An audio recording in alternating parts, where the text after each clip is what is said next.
queridos hermanos, qué alegría poder estar nuevamente con todos ustedes en esta oportunidad compartiendo el capítulo número 25 del libro de los Hechos, en donde tan solo reseñaremos algunas experiencias con la intención de establecer un puente entre lo que vivieron nuestros hermanos en el pasado y nuestra realidad, la individual y personal en la actualidad. Hemos dejado atrás un año bastante difícil por distintas razones y nos adentramos en un nuevo año. Por supuesto que estamos todos deseosos de que la bendición de Dios recaiga sobre cada uno de nosotros, para que este nuevo año nos permita seguir en la dirección correcta, haciendo aquellas cosas que Dios tiene preparadas para cada uno de nosotros. Si quisiéramos hacer una reseña general de todo lo que pasó aquí en el capítulo número 25, diríamos que los judíos insisten en acusar a Pablo, siguen intentando quitarle la vida. Festo les invita a ir a Cesarea con él, a hacerse cargo de la autoridad en aquel lugar, intentando juzgarlo en Jerusalén para congraciarse con ellos, cosa que no sucede. Pablo apela a César en su carácter de ciudadano. Llegados Berenice y Agripa a Cesarea, son informados por Festo sobre Pablo. Festo da explicaciones a la familia real. Lo primero que vamos a hacer es a tener una breve lectura allí en el versículo número 7, donde dice: cuando éste llegó, lo rodearon los judíos que habían venido de Jerusalén, presentando contra él muchas y graves acusaciones, las cuales no podían probar. Mire, el escenario es el siguiente. Allí Festo se traslada, llega al lugar en donde se lleva adelante el proceso a Pablo, lo inicia con prontitud, con celeridad, y los judíos presentes estaban alrededor de Pablo para tratar de instigar a las autoridades, presionarlos con su presencia. Si establecemos un paralelo con las cosas que nos suceden en la actualidad, colocar mucha gente en un lugar reclamando pareciera ser que presiona a las autoridades que no quieren la mala prensa que esto significa, o los acontecimientos que pueden derivar de un suceso inesperado. Bueno, no era muy diferente por aquellos años.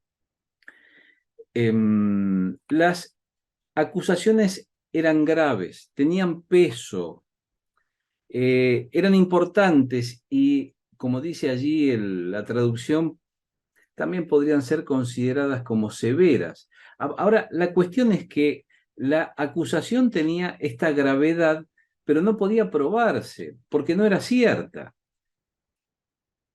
Había una gran cantidad de argumentos y muchas personas que estaban diciendo cosas horrendas con respecto a este hombre, pero no podían probarlo, no podían demostrar, no podían acreditar que aquellos que estaban allí diciendo estas cosas estaban afirmando cosas ciertas. Quienes detentan autoridad, por lo regular, sobreestiman el lucro. Es muy importante para ellos el dinero. Es importante para tener una buena vida, es importante para de pronto modificar o doblegar alguna voluntad, es importante. Lo vemos en el presente también. La relevancia que tiene el dinero para poder de pronto eh, comunicar alguna idea, influir en alguna voluntad. Dice, pero Festo, queriendo congraciarse con los judíos, capítulo 25, verso 9, respondiendo a Pablo dijo: ¿quieres subir a Jerusalén y ser juzgado de estas cosas delante de mí? Mire, la expresión allí congraciarse es interesante porque él en realidad, según algunos comentaristas, lo que está intentando es establecer un nexo con toda la corporación política y jurídica de aquellos años para lucrar, para sacar algún beneficio económico. ¿Le suena esto parecido a lo que tal vez en algún momento, en alguna circunstancia, nos sucede a los argentinos? Esto no es algo nuevo. Sin embargo, los cristianos gozamos del beneficio de tener al Señor de nuestro lado. y Él está sosteniendo nuestra vida para que podamos enfrentar cualquier circunstancia, independientemente de cómo esa circunstancia se presente.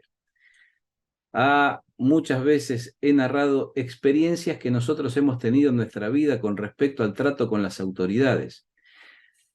Tengo un sabor agridulce cuando me refiero a estos temas porque lamentablemente muchas personas dependen de la integridad de personas que toman decisiones, y estas decisiones, en vez de ser llevadas a cabo a partir de reflexiones que pongan de manifiesto la integridad de estos individuos, se llevan a cabo en función de otras cosas, entre tantas otras cosas del dinero.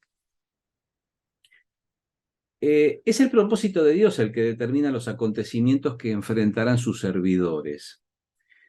Mire, esto es importante, no depende de las autoridades a las cuales nosotros nos sometemos.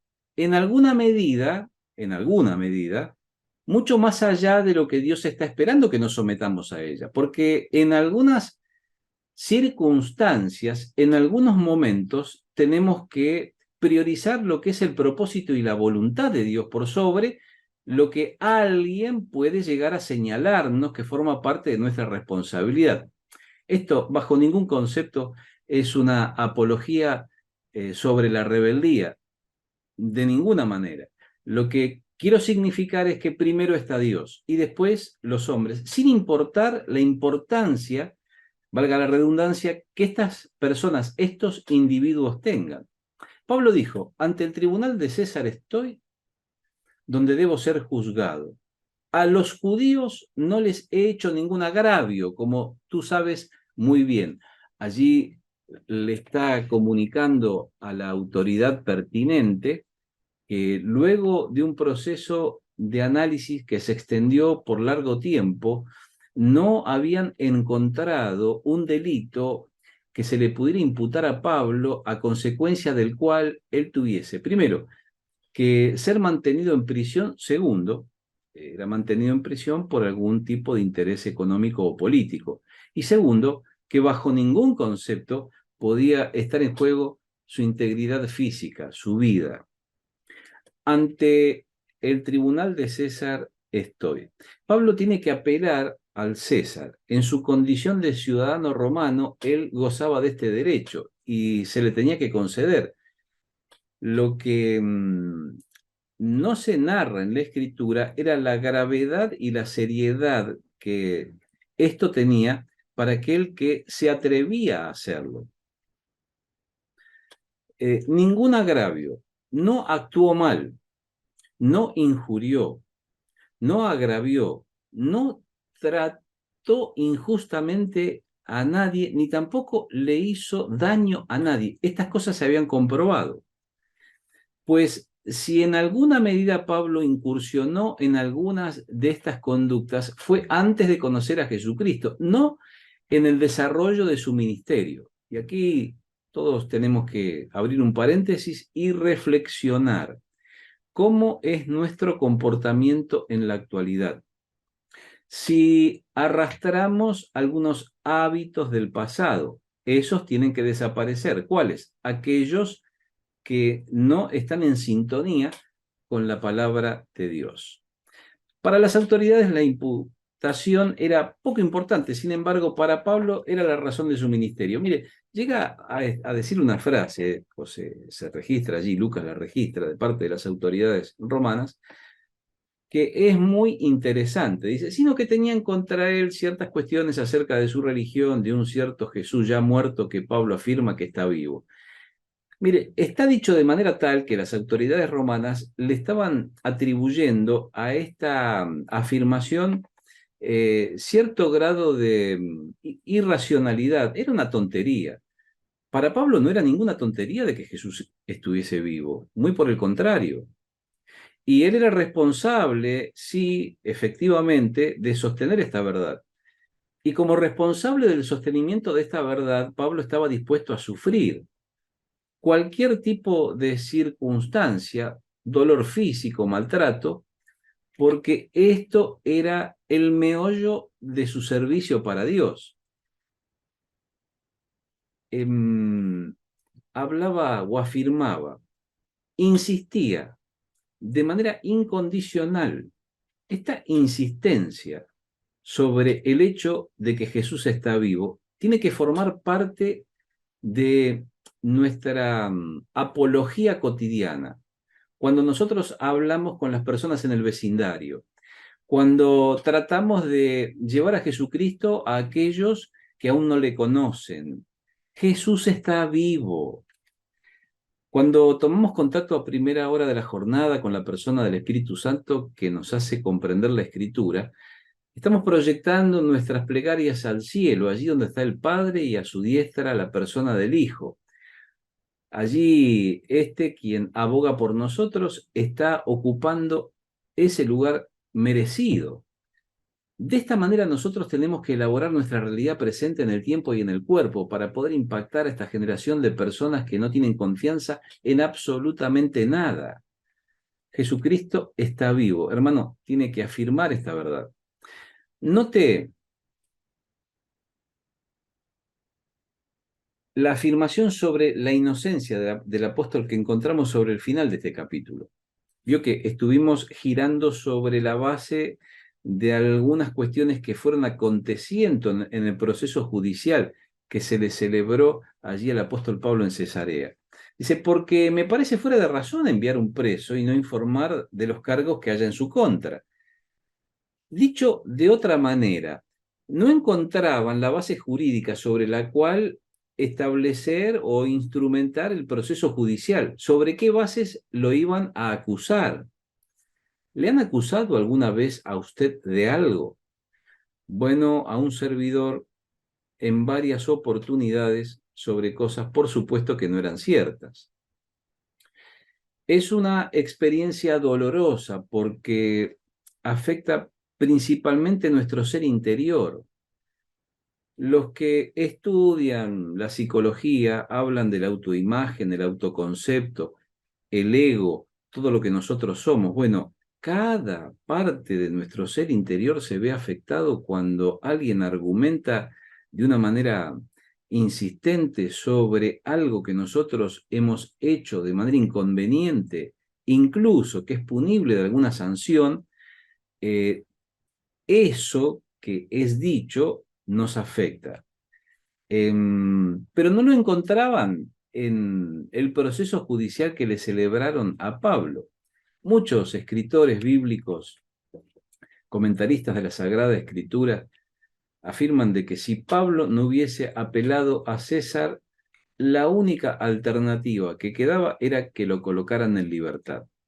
Pues, por supuesto, el tema es que hay una razón por sobre todas las demás, que es el propósito de Dios que debía cumplirse.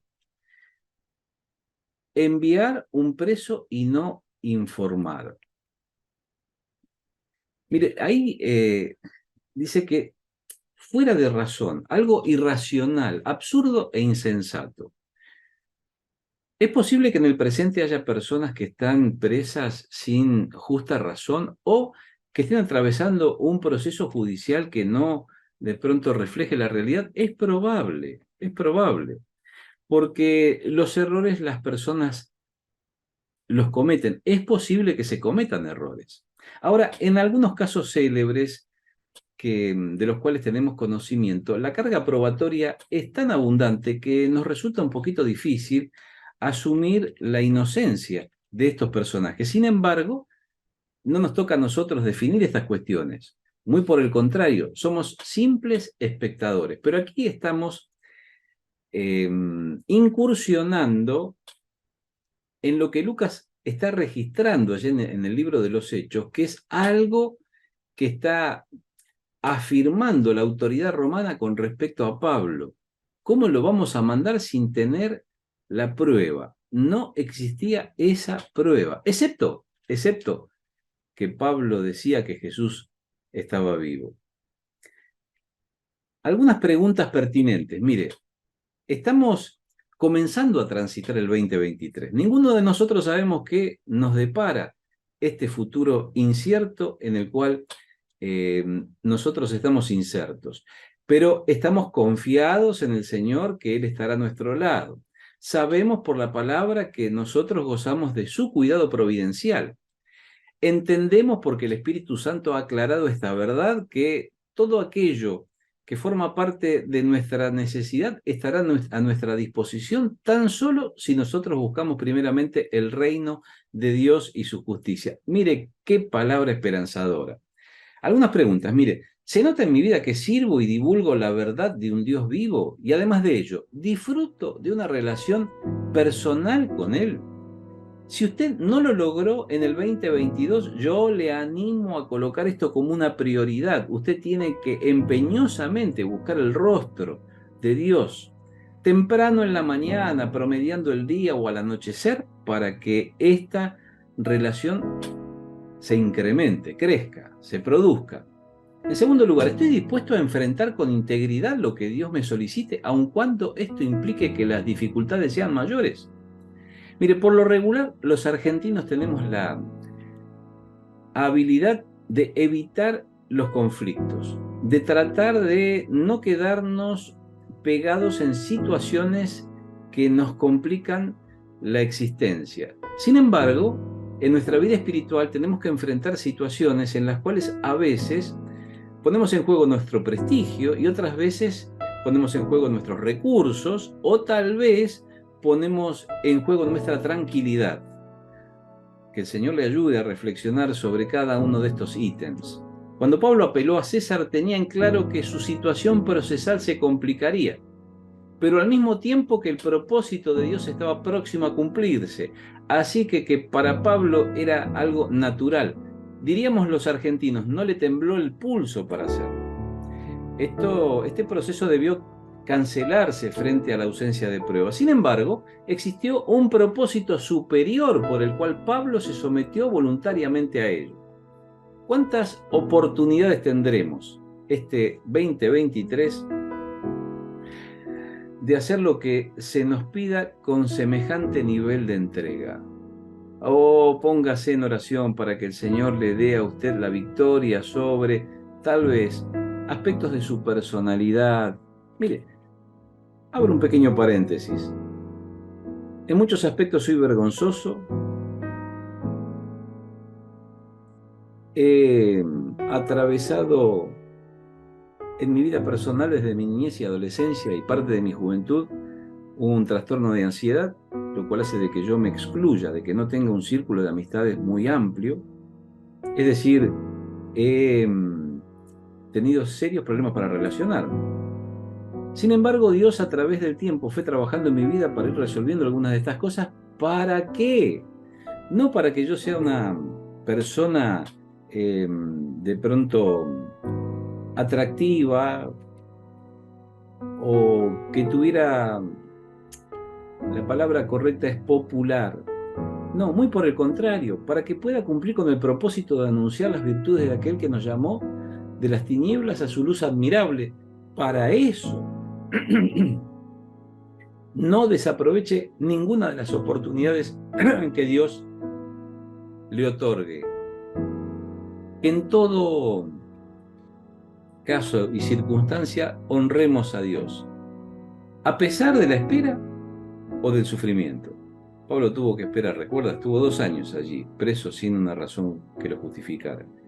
Y seguramente no la pasó nada bien. La alimentación, el vestido, el destrato, cuántas cosas nosotros imaginamos, avisoramos, no están relatadas en detalle, pero imaginamos que él tuvo que pasar hasta que se inició el periplo hacia Roma, del cual estaremos hablando en alguna oportunidad futura. Que el Señor le bendiga. Querido hermano, que le fortalezca en este año que comenzamos todos juntos, que podamos así, codo con codo, espalda con espalda, enfrentar las diversas contingencias de este tiempo difícil, y que haciéndolo, amándonos, respetándonos, siendo considerados los unos con los otros, demostremos hijos de quién somos. Quiera Dios que así sea, para su gloria y para su honra.